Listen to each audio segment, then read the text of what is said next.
안녕하세요. 오랜만에 이제 또 음성 녹음을 하게 되는데요. 저는 이제 뭐 동영상을 만들어 가지고 이렇게 설명드리는 부분들이 좀 약간 좀 서툴고 이제 그런 부분들이 있습니다. 그래서 이렇게 오디오로만 음성 녹음을 하게 되는데 영상 만드시면 아무래도 좀 많은 분들이 더 보시지 않을까 그런 생각은 해요. 하지만 그렇게 하는 데에서 저희가 능력이 좀 많이 부족하기 때문에 그냥 음성으로 계속 이어나가도록 하겠습니다.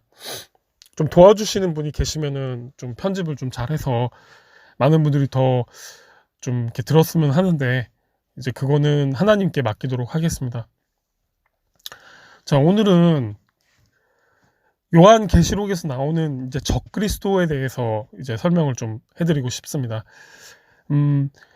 그 요한계시록을 봐도 이제 그런 내용들이 나오지만, 요한계시록 자체는 보시면은 내용 자체가 굉장히 좀 어렵고, 그리고 좀 이해하기가 좀 힘들어요.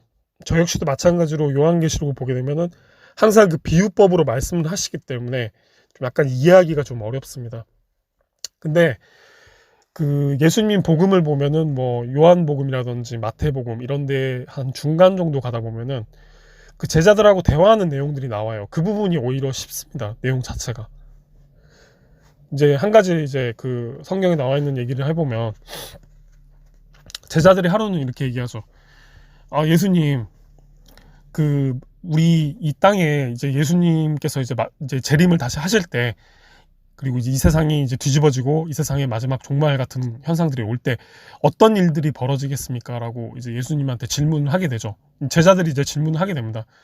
그래서 이제 예수님께서 말씀을 하시는데, 이 내용이 훨씬 더 이해하기가 좀 쉬워요. 예수님이 이렇게 얘기하시죠.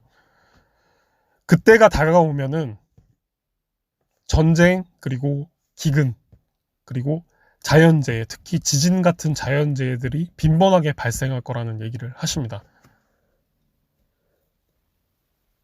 하지만 그것은 시작에 불과하다고 말씀을 하시죠.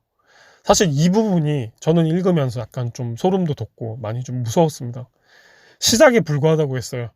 그럼 시작에 불과하다는 거는 결국은 이것이 갈수록 더 커진다는 거거든요. 근데 지금 이 우리나라를 포함해서 전 세계에 지금 어떤 그 뉴스나 이런 것들을 보게 되면 여러분들은 그런 것들을 이제 보고 있는 상황입니다. 이미 예수님께서 말씀하신 그 시기가 지금 이미 왔다는 거죠. 시작이 됐어요. 지금 보시면은 전쟁으로 인해서 많은 나라들이 지금 굉장히 갈등을 겪고 있죠. 특히 중국이나 미국이나 엄청난 갈등을 겪고 있습니다. 그리고 중동은 뭐 끊임없이 전쟁을 하고 있었고요. 뭐 이스라엘하고 팔레스타인인가, 그쪽은 계속 싸우고 있죠. 수많은 사람들이 죽습니다. 우리가 모르는 데에서 수많은 사람들이 지금 죽고 있어요. 아프리카도 보시면은 그 내전이 엄청나죠. 그래서 이렇게 많은 사람들이 죽고 있는데, 그리고 지금 최근에는 이제 지진도 상당히 많았고, 그리고 지금 특히 이슈가 되는 게 이제 홍수죠. 중국에 비가 엄청나게 많이 내려서 지금 홍수가 났고, 그리고 일본 본토를 다 쓸어버렸습니다. 그리고 우리나라도 지금 엄청난 수해로 지금 피해를 많이 보고 있고요.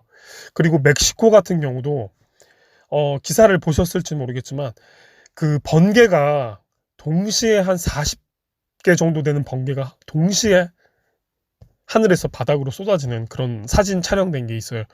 엄청나게 무서운 일들이 지금 세상에 벌어지고 있습니다. 그리고 메뚜기 떼가 등장해서 온 곡식을 갉아먹어서 기근이 들고 흉년이 들고 있습니다. 기사를 찾아보면 지금 나오고 있죠. 자, 이런 내용들을 봤을 때 예수님께서 말씀하신 그 첫 번째 징조가 이미 시작이 되고 있다는 것을 기독교인들은 뭐 당연히 알고요. 그리고 관심 없으신 분들은 당연히 잘 모르죠. 하지만 성경 내용을 보시면 한 번이라도 읽어보신 분들은 이 내용을 알 수가 있어요. 이미 시작이 됐습니다. 근데 이게 단순히 시작에 불과하다는 그 말 자체가 너무나 무서운 겁니다. 지금도 엄청나게 지금 그 끔찍한 일들이 많이 벌어지고 있는데 앞으로 이게 더 심해질 거라는 거죠. 그리고 이제 추가적으로 내용을 말씀드리면은 부모가 자식이 부모를 대적하고 때로는 목숨까지 앗아가는 그런 일들이 벌어질 거라고도 하셨어요. 근데 요즘 보시면은 아시겠지만 우리나라만 봐도 나오죠. 그 계모가 그 자기 친자식이 아니지만 그 아이를 갖다가 뭐 그 학대하고 그리고 그 캐리어에다가 넣어서 막 죽이고 이런 일들도 있었습니다. 끔찍한 일들이 많이 있었죠. 그리고 자식이 부모를 죽이는 일들도 우리나라에서 많이 벌어졌습니다. 성경 내용하고 너무나 일치하면서 지금 가고 있는 거예요. 이게 시작에 불과하기 때문에 저를 비롯한 기독교인들 분들은 경각심을 많이 가지고 있어야 됩니다. 그리고 지금 차별금지법이라는 것이 지금 발의가 되고 있는데 기독교에서는 엄청난 지금 반대를 하고 있죠. 이것도 결국은 예수님께서 말씀하신 부분하고 똑같은 거예요. 왜 똑같냐면 예수님이 이렇게 얘기하시거든요. 마지막 때가 가까울수록 내가 예수라고 말하는 그런 적그리스도 세력들이 많이 창궐을 하게 될 거라고 했습니다. 그것이 지금으로 따지는 이단들이에요. 내가 예수라고 하죠. 내가 지도자, 내가 신. 이런 사람들이 대한민국에도 굉장히 많이 있습니다. 그리고 아까 종교 말고 지금 갑자기 무슨 말을 했더라? 그 적그리스도 등장과 아까 차별금지법 얘기했죠. 자, 차별금지법도 성경에 나오는 내용입니다. 이게 결국은 어떤 내용이냐면 그리스도 안에서 그 구원이 있고 그리스도를 통해야지만 천국에 이를 수 있다는 그런 죄사함을 얻을 수 있다는 이런 내용 자체를 다른 사람에게 얘기하지 말라는 겁니다. 그냥 얘기했을 때는 언론의 자유가 있고 이런 언어의 자유가 있었는데 그 차별금지법을 통과시키는 순간에 타 종교를 비방한다든지 아니면은 다른 종교에는 구원이 없다는 얘기를 해버리는 순간에 이제 법으로 이제 심판을 하겠다는 거죠. 그런 사람들을 법정에 세우고 때로는 징역형까지 살게 하는 그런 무시무시한 법을 지금 통과시키려고 하는 겁니다. 이거는 전 세계적으로 지금 하려고 하고 있어요. 자, 이 말이 예수님께서 뭐라고 하셨냐면 이렇게 얘기합니다. 때가 계속 가까울수록 너희들은 세상에서 미움을 받을 거다. 자, 그리스도인들을 말하는 겁니다. 하나님을 믿는 사람들. 세상이 너희들을 미워할 거다. 그리고 때로는 법정에 세워서 너희들을 신문하고 고문할 거라는 얘기까지 하십니다. 하지만 걱정하지 말라. 무슨 말을 할지 걱정하지 마라. 내가 너희들의 입술을 움직이리라. 아멘. 입술을 움직이게 하신다고 했습니다. 걱정하지 말라는 거죠. 너희들이 무슨 말을 법정에서 증언할지 걱정하지 말라는 겁니다. 성령께서 움직이실 거니까 걱정하지 말라. 자, 이것이 결국은 반드시 이루어지겠다는 거죠. 자, 하나님 말씀하시는 건 반드시 이루어집니다. 지금 다 이루어지고 있는 상황이에요. 그리고 종교 차별금지법이 발의되는 순간에 이런 일들이 이제 현실적으로 다가오게 될 겁니다. 많은 목회자들이 법정에 세워지고 그리고 어떤 그런 선교사들이 끌려가게 될 겁니다. 그러면 이제 이런 일들이 벌어지겠죠. 그리고 여러분 지금 최근에 보시면은요. 동성애 아시죠? 자, 동성애 합법화를 위해서 지금 그런 여론들이 많이 생기고 있죠. 자, 지금 동성애 합법화, 그러니까 동성애 자체가 합법화라는 것보다도 동성끼리 결혼을 할 수 있게끔 해주는 그런 법안들이 발의가 되고 있죠. 자, 그것이 대표적으로 지금 대만인가요? 대만은 지금 동성 결혼이 합법화되어 있는 걸로 알고 있습니다. 그리고 미국의 이제 전체적인 건 아니지만 미국의 어떤 주들, 이제 그 큰 도시들에서 합법화되는 도시들이 있는 걸로 알고 있어요. 동성끼리 결혼을 할 수 있게끔 법안이 제정됐습니다. 자, 우리나라도 이런 법안들이 통과가 되려고 지금 엄청나게 지금 압력을 넣고 있을 겁니다. 자, 그들이 얘기하는 걸 들어보면은 맞아요. 자, 사랑하는 어떤 감정이 있어가지고 꼭 그것이 이성이어야 되냐? 사랑하면은 그냥 동성이라도 그냥 같이 살 수 있는 거 아니냐? 가족의 구성들이 꼭 남자 여자여야 되냐? 남자 여자 여자일 수도 있는 거지. 그런 게 뭐가 그렇게 문제가 되냐? 이것은 나의 자유다. 왜 자유를 억압하냐? 이렇게 얘기를 하면서 지금 그렇게 데모를 하고 시위를 하는 겁니다. 말을 들었을 때는 굉장히 그럴싸해요. 왠지 민주주의 이념에 맞는 것 같고 다 그렇습니다. 자, 하지만 여러분 하나님께서 태초에 인간을 만드실 때 남녀를 구분해서 만드셨고 그리고 여자를 통해서 아이를 잉태하게 되고 그 아이를 낳게 됩니다. 그래서 인구가 우리가 계속 유지가 되고 또 이제 태어나는 만큼 또 죽는 사람들도 있잖아요. 그래서 이 세상에 어떤 질서를 만들어 놨는데 이 질서 자체를 이제 파괴시키는 행위가 되겠죠. 이런 일들이 앞으로 대한민국에서도 벌어질 겁니다. 분명히 동성애 결혼 자체가 동성 결혼이 합법화가 되는 날이 분명히 대한민국에도 올 거예요. 분명히 옵니다. 요즘 군대 보십시오. 군대에서도 동성 그거 합법화 시키라고 하지 않습니까, 지금? 이 얘기를 들으면 동성애자들은 들으면 난리가 나겠죠. 그런 게 어디 있냐? 우리가 뭘 잘못했냐? 그래요. 잘못한 게 없을 수도 있어요. 하지만 그것은 어디까지나 인간의 생각일 뿐입니다. 하나님께서는 분명히 그것에 대해서 경고를 많이 하는 파트들이 많아요. 동성애에 대해서 하지 말라는 파트가 굉장히 많습니다. 소돔과 고모라도 동성애로 망했고, 우리가 아는 그 폼페이 아시죠? 그 화산 폭발에서 사라진 이탈리아의 어떤 도시. 그 도시도 동성애가 굉장히 만연했다고 합니다. 항상 심판이 있었어요. 그래서 절대로 그것이 통과가 되면은 안 되지만, 애석하게도 그런 일들이 우리 현실 앞에 와 있고 반드시 통과가 될 겁니다. 엄청난 세상에 혼란이 오고 파상이 올 거예요.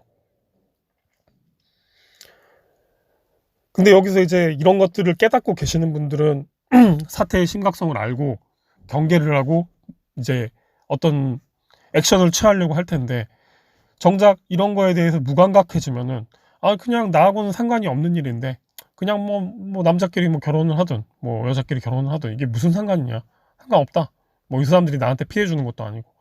그렇죠. 이렇게 생각할 수 있습니다. 근데 먼 미래를 내다보시면은 답이 나오는 거예요. 자, 뭐 학교에 갔는데 학부모들 모임이 있어요.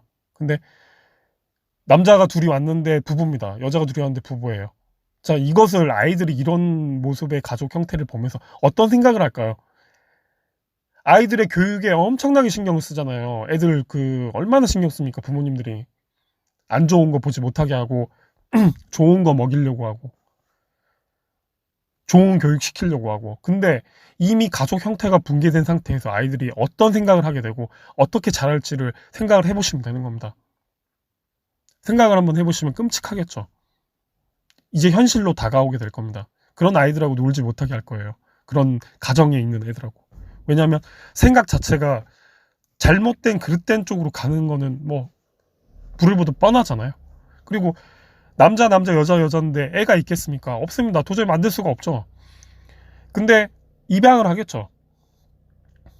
생각만 해도 정말 끔찍합니다.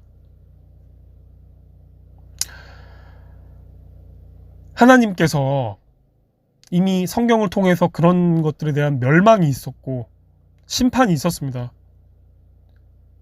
여러분, 차별금지법은 우리가 막을 수 없어요. 지금 우리나라에서도 데모를 하지만 안 된다고. 결국은 통과가 될 겁니다. 왜? 성경에서 이미 예언을 했기 때문에 반드시 통과가 됩니다. 그리고 그리스도인들 핍박을 받을 거예요.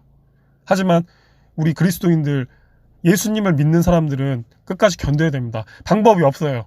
하나님께서 그러셨거든요. 끝까지 견디는 자는 결국 구원을 얻으리라고 말씀을 하셨습니다. 그만큼 고난이 시작됐다는 겁니다. 엄청난 핍박을 받는 사람들이 나타날 거예요. 하지만 끝까지 그것을 견뎌야 됩니다. 그래야지 구원을 받을 수가 있어요. 이건 하나님의 약속입니다. 제가 얘기하는 게 아니에요. 그래서 저 역시도 인간이기 때문에 많이 두렵습니다. 타 종교를 비방할 생각도 없고 타 종교에 대해서 나쁘게 얘기할 생각도 없습니다. 하지만 적어도 그리스도를 통해야지만 구원이 있다는 사실은 명백하게 얘기를 할 수가 있어요. 그거 말고는 희망이 없습니다. 그리스도인 여러분들, 그리고 하나님을 믿지 않는 무신론자들도 많이 이제 있을 수도 있는데, 혹시 제가 하는 이 얘기를 들었을 때 성경책을 꼭 한번 읽어보시기를 제가 부탁드리겠습니다. 정말 지금 마지막 시대에 지금 우리는 직면하고 있고, 앞으로 더 끔찍한 자연재해와 엄청난 질병들, 정말 이 세상에 어떤 희망이 사라지는 그런 시기들이 정말 올 겁니다. 이것을 막을 길은 우리는 없어요. 그리고 머지않아 우리가 흔히 말하는 666 짐승의 숫자를 받는 날이 올 겁니다. 그 숫자를 받지 못하면 매매를 하지도 못하고 아무것도 경제활동을 하지 못하게 막을 겁니다. 몸에 칩을 심어서 지금 말하는 바코드 같은 것들, 지금 QR코드 찍고 있죠. 그 QR코드를 찍지 못하면 입장도 못합니다. 이런 것들이 현실로 다가올 거예요. 분명히. 경제활동을 다 막아버리는 거죠. 그러면 짐승의 숫자를 받을 거냐? 여러분들이 판단하셔야 됩니다. 받지 않고 끝까지 버티는 사람은 결국은 하나님께서 기억하시고 구원을 하실 거고, 만약에 그것을 받은 사람들은 하나님께서는 심판하실 거라고 분명히 성경에서 말씀하십니다. 여러분, 끝까지 견디셔야 됩니다. 많이 힘듭니다. 많이 힘들고 진짜 막 피를 토할 것 같고 정말 괴로운데 견뎌야 돼요. 방법이 없어요. 여러분도 용기를 가지시고 이 세상에 어떤 희망을 걷는 것보다도 예수님께 희망을 걸고 예수님께 베팅을 하십시오. 그것이 확실합니다.